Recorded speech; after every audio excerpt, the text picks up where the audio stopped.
Little Women. Chapter 3. The Laurence Boy. Joe! Joe! Where are you? Cried Meg, at the foot of the garret stairs. Here, answered a husky voice from above, and, running up, Meg found her sister eating apples and crying over the air of Redcliffe, wrapped up in a comforter on an old three-legged sofa by the sunny window.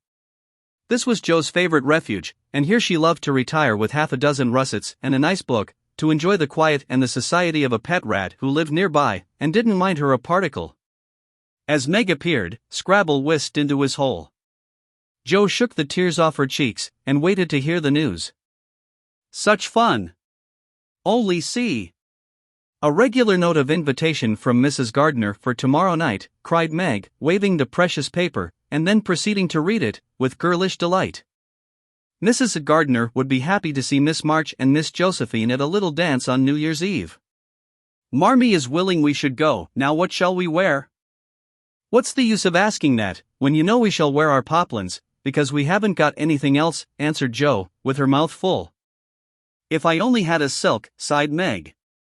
Mother says I may when I'm 18, perhaps, but 2 years is an everlasting time to wait. I'm sure our pops look like silk, and they are nice enough for us. Yours is as good as new, but I forgot the burn and the tear in mine. Whatever shall I do?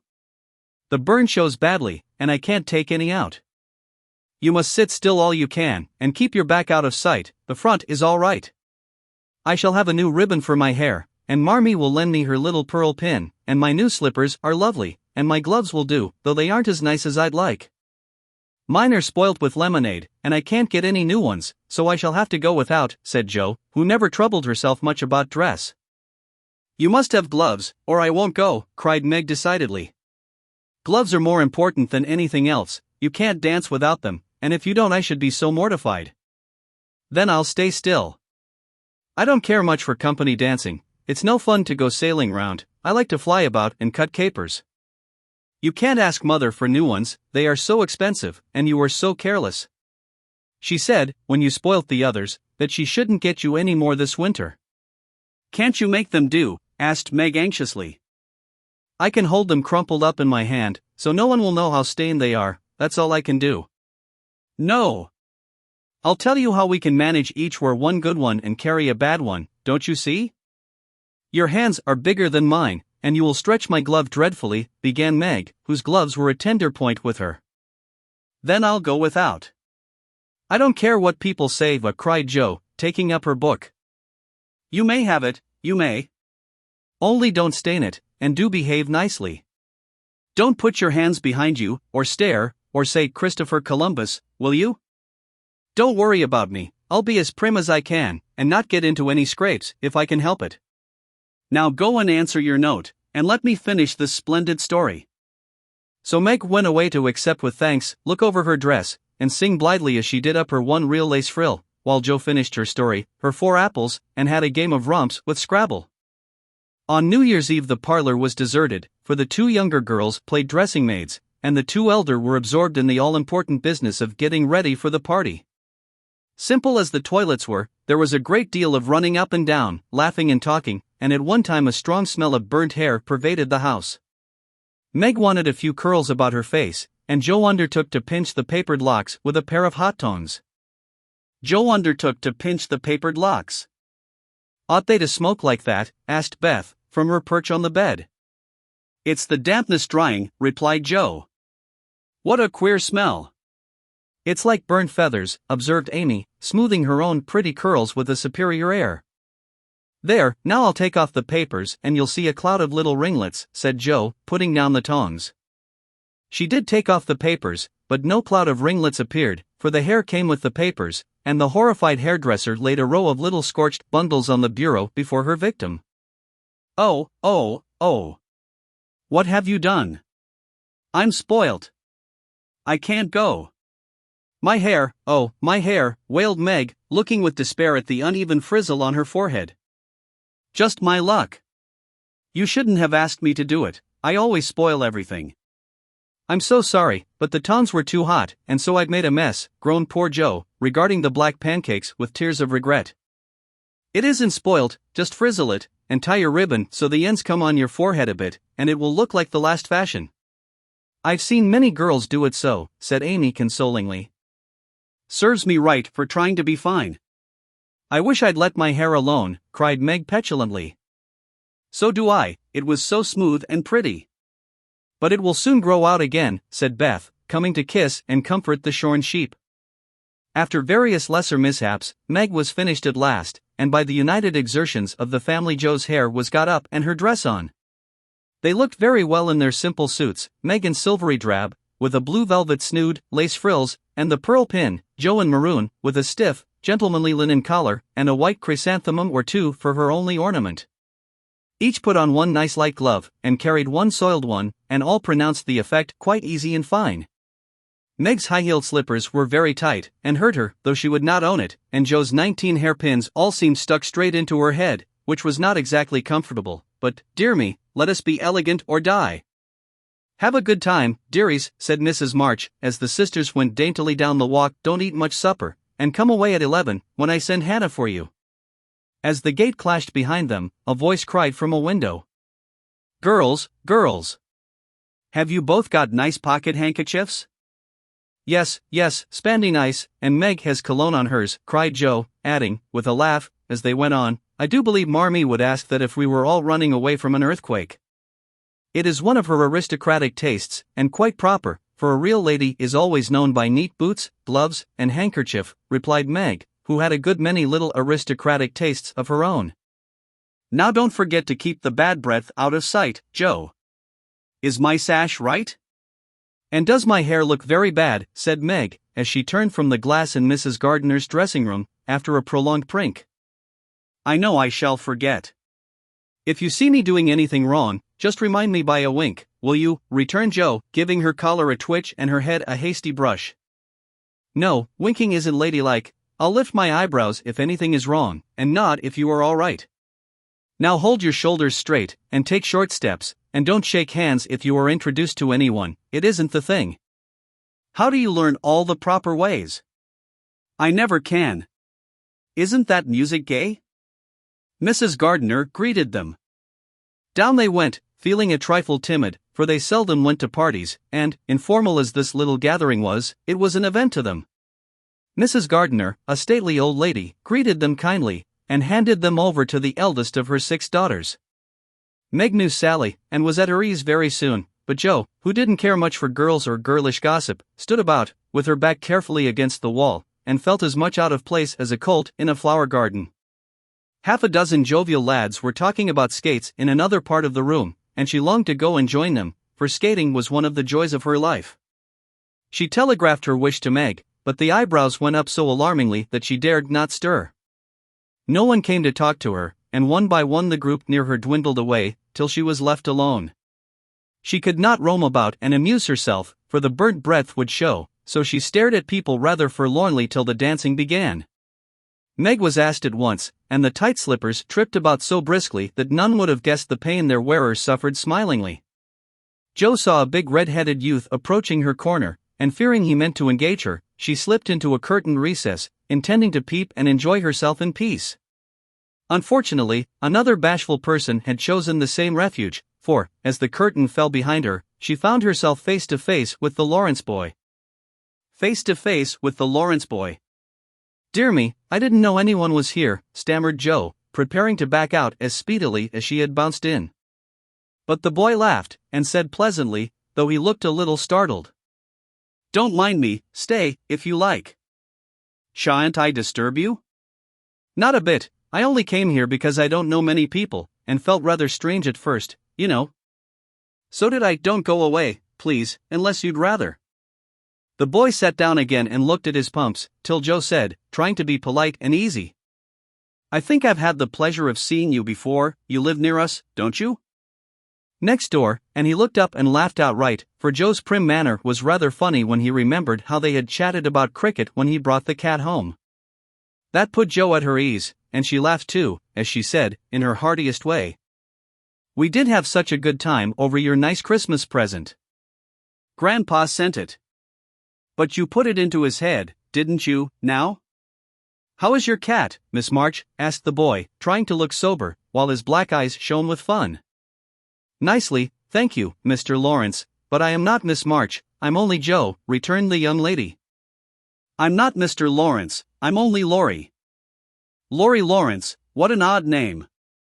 My first name is Theodore, but I don't like it, for the fellows called me Dora, so I made them say Laurie instead. I hate my name, too, so sentimental. I wish everyone would say Joe, instead of Josephine. How did you make the boys stop calling you Dora? I thrashed M. I can't thrash Aunt March, so I suppose I shall have to bear it, and Joe resigned herself with a sigh. Don't you like to dance, Miss Joe? Asked Laurie, looking as if he thought the name suited her. I like it well enough if there is plenty of room, and everyone is lively. In a place like this I'm sure to upset something, tread on people's toes, or do something dreadful, so I keep out of mischief, and let Meg sail about. Don't you dance? Sometimes, you see I've been abroad a good many years, and haven't been into company enough yet to know how you do things here. Abroad, cried Joe. Oh, tell me about it. I love dearly to hear people describe their travels. Laurie didn't seem to know where to begin, but Joe's eager questions soon set him going, and he told her how he had been at school in Vevey, where the boys never wore hats, and had a fleet of boats on the lake, and for holiday fun went walking trips about Switzerland with their teachers. Don't I wish I'd been there, cried Joe. Did you go to Paris? We spent last winter there. Can you talk French? We were not allowed to speak anything else at Vevey. Do say some. I can read it, but can't pronounce. Quelle nama cette jeune demoiselle en les pantoufles jolies, said Laurie good-naturedly. How nicely you do it. Let me see, you said, who is the young lady in the pretty slippers, didn't you? Oui, mademoiselle. It's my sister Margaret, and you knew it was.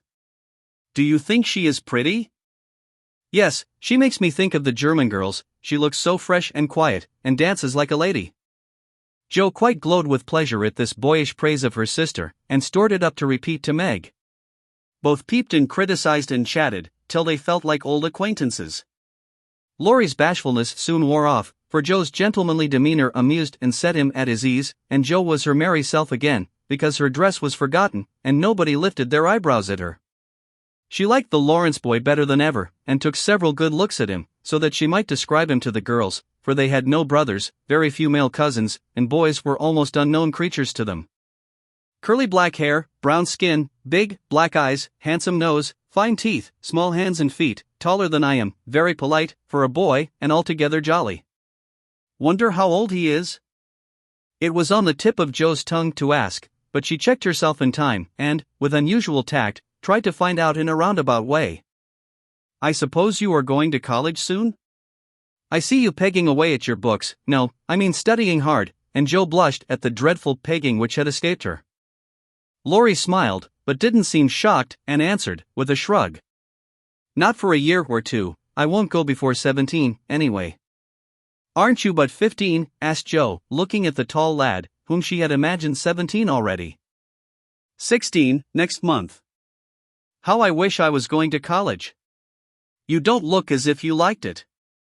I hate it. Nothing but grinding or skylarking. And I don't like the way fellows do either, in this country. What do you like? To live in Italy, and to enjoy myself in my own way.